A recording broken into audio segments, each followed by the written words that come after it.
This is another calendar for the year 1981, which was done by the Kensington Historical Society, Incorporated. The pictures are of the Chevy Chase and Kensington Electric Railway Company. January, the picture was taken in 1902, approaching Kensington Station from Washington, D.C. The Metropolitan Branch of the B&O Railroad contributed to Kensington's early growth and provided a route for daily commuters. 8 trains to and from Washington, D.C. on weekdays. On Sundays, 5 trains each way. For Kensingtonians returning home from theater or social events, the Owl left the old B&O station on northwest corner of New Jersey Avenue and C Street Northwest at 11:55 p.m. This photograph was by Frank T. Chapman. February 1895, Dinky halfway home, Kensington's first streetcar making the trip from Chevy Chase Lake to Kensington in May 1895. This car was fondly known as the Dinky. The single trolley track kept to the east bank of the small stream, which can now be seen flowing beside Kensington Parkway. To the right was the Ray Farm, now Rock Creek Hills. On Sundays, Kensingtonians often took their afternoon constitutional near here. Note the 2 observers at bottom of the picture. This was photographed by an unknown person. March 1900, this is a close-up picture of Dinky. A closer view of the first Kensington line's rolling stock is crossing the trestle over Rock Creek. Built by Jackson and Sharp in 1895, the exterior was painted orange and cream, the seats upholstered in red plush. This again is photographed by an unknown person. April, about 1923, this is the waiting shelter converted to a residence. This house, originally built by R.H. Phillips as waiting shelter, was soon converted to a residence and occupied by George Johnson, a motorman, on the Kensington line. The residence was at the corner of Howard Avenue and County Road, now Summit Avenue. Here the tracks curved abruptly, crossing the B&O tracks on a steel bridge, later dismantled, leading to Norris Station at northern end of Kensington Line, about 3,000 feet from the bridge.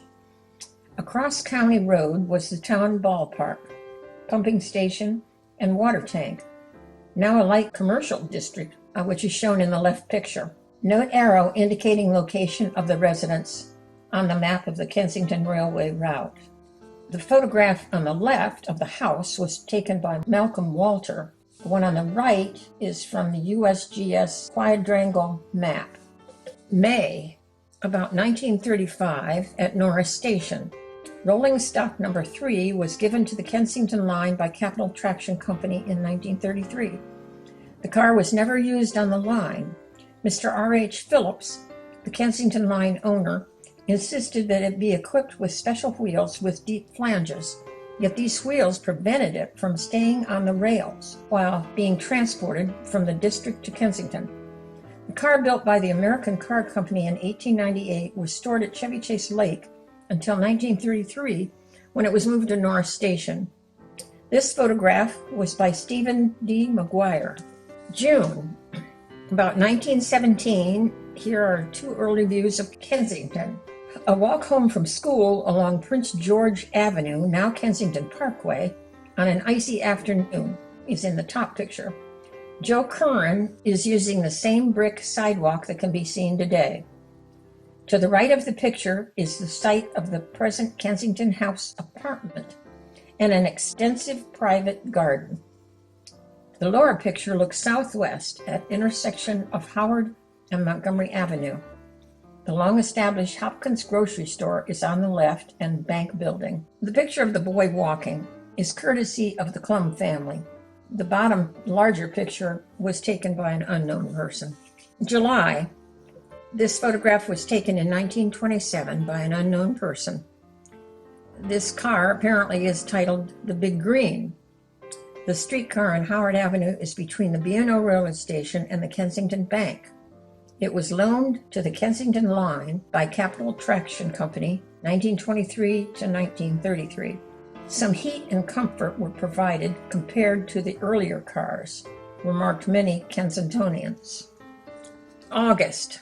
This picture was taken about 1924 at the Rock Creek Crossing by Malcolm M. Walter. A view of the meadow that streetcar passengers saw as they traveled the 15-minute trip from Kensington to Chevy Chase Lake.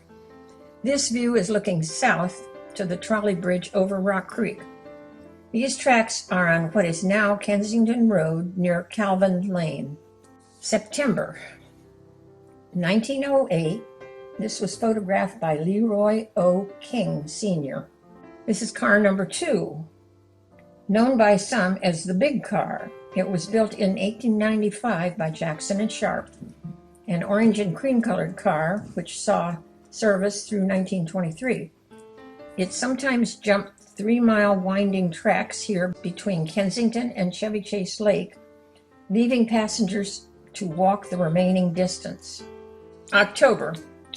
This building was photographed in 1928 by Malcolm Walter. This is on Howard Avenue, Kensington's business district between Connecticut Avenue, now Armory Avenue, and Fawcett Street. The streetcar stopped at telephone poles whose bases were painted white. See the pole near the gasoline station. November.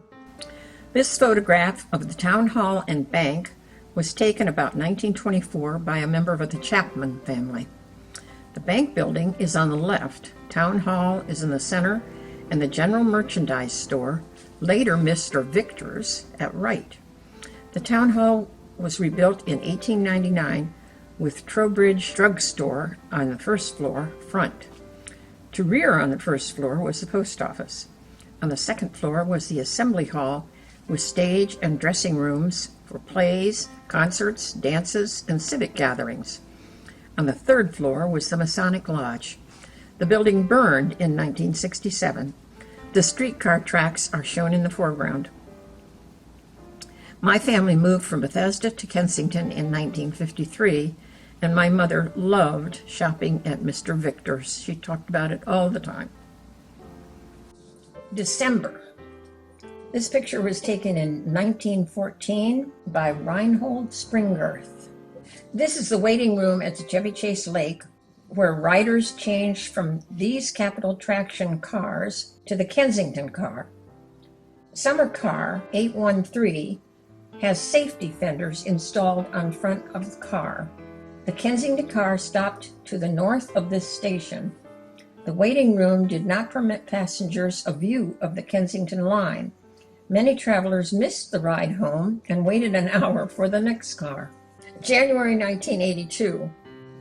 This photograph was taken about 1938 by Robert K. Bain. View is looking south to Chevy Chase Lake Station. Here the Kensington line ended at the tracks running from left to right, belonging to the B&O freight line to Georgetown. The tracks of the Kensington line were abandoned in 1935 when Capital Transit Company ran buses from Chevy Chase Circle to Kensington. The cover photograph is an 1894 stock certificate for 100 shares at $20 each of the Chevy Chase and Kensington Electric Railway Company. Photograph is courtesy of Mrs. Wilson, Virginia Townsend.